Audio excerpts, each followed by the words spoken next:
எல்லாருக்கும் வணக்கம். இது உங்கள் பிச்சி வீட்டு சமையல் 2.0. இன்றைக்கி நம்ம டேஸ்டியான கிழங்கு அடை எப்படி செய்யணும்னா பார்க்க போகிறோம். இது பார்த்திங்கன்னா ரேஷன் அரிசி, புழுங்கல் அரிசி நான் ஒரு 2 டம்ளர் அளவுக்கு எடுத்து ஊற வச்சு நல்லா கழுவி சுத்தம் பண்ணி வச்சுருக்கேன். நீங்கள் இட்லி அரிசி இருந்தாலும் சேர்த்துக்கலாம். அது கூட சேர்த்து அரைக்கிறதுக்கு பார்த்திங்கன்னா நல்லா ஒரு பெரிய சைஸ் கிழங்கு எடுத்து நல்லா கழுவி வச்சுருக்கேன். இது மாதிரி பொடியாக கட் பண்ணிக்கிட்டாலும் சரி, நீங்கள் திருவி வச்சுக்கிட்டாலும் சரி. அது கூட சேர்த்து அரைக்கிறதுக்கு மிளகாய் ஒரு 5-6 மிளகாய், ஒரு 7-8 பல்லு பூண்டு, ஒரு ஸ்பூன் அளவுக்கு சோம்பு, இதெல்லாம் சேர்த்து தான் நம்ம அரைக்க போகிறோம். அது தனியாக ஃபஸ்ட்டு நம்ம அரிசியை தனியாக அரைச்சி எடுத்துக்கலாம்.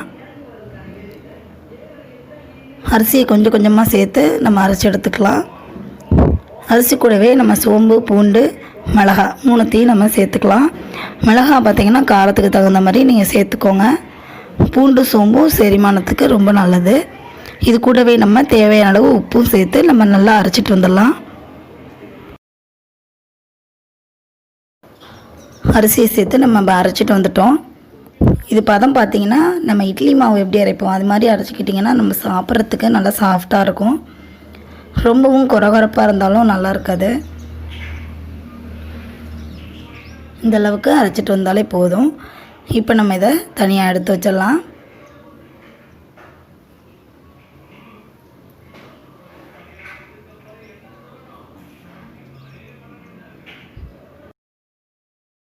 அரிசி அரைச்சிட்டு வந்துட்டோம். இப்போ இதில் நம்ம மரவள்ளி கிழங்க சேர்த்துக்கலாம்.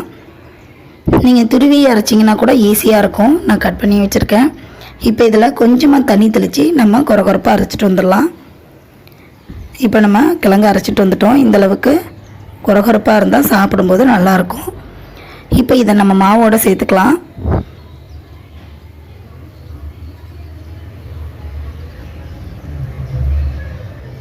இப்போ அரைச்சதை எல்லாத்தையும் சேர்த்து நம்ம நல்லா கலந்து விட்டுக்கலாம். மாவு ரொம்ப தண்ணியாக இல்லாமல் கொஞ்சம் கெட்டியாக இருக்கிற மாதிரி பார்த்துக்கோங்க. அப்போ தான் அடக்கி ரொம்ப நல்லாயிருக்கும்.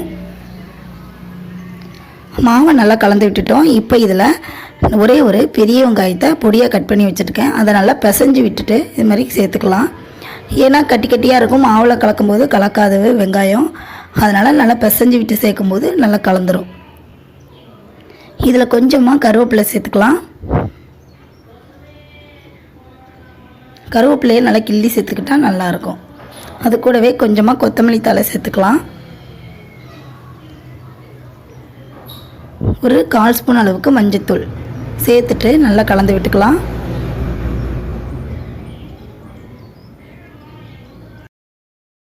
நல்லா கலந்து விட்டுட்டோம். இந்தளவுக்கு திக்காக இருக்கிற மாதிரி பார்த்துக்கோங்க.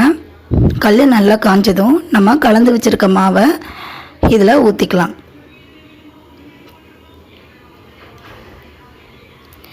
தோசை மாதிரி இல்லாமல் கொஞ்சம் மொத்தமாக ஊற்றிக்கிட்டால் நல்லாயிருக்கும், டேஸ்ட் நல்லாயிருக்கும்.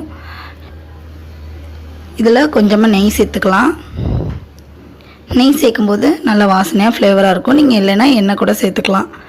ஒரு பக்கம் வெந்துருச்சு, நம்ம இன்னொன்று பக்கம் திருப்பி போட்டு நல்லா வேக வச்சு எடுத்துக்கலாம். அவ்வளோதாங்க, நம்மளோட மரவள்ளி கிழங்கு அடை ரெடி ஆகிடுச்சு. இந்த ரெசிபி கண்டிப்பாக ட்ரை பண்ணி பாருங்கள். குழந்தைங்கள்லேருந்து பெரியவங்க வரை எல்லாம் விரும்பி சாப்பிடுவாங்க. இதுக்கு தேங்காய் சட்னி, தக்காளி சட்னி இல்லை வெல்லம் கூட தொட்டு சாப்பிட்லாம். ரொம்பவே நல்லாயிருக்கும். கண்டிப்பாக ட்ரை பண்ணி பாருங்கள்.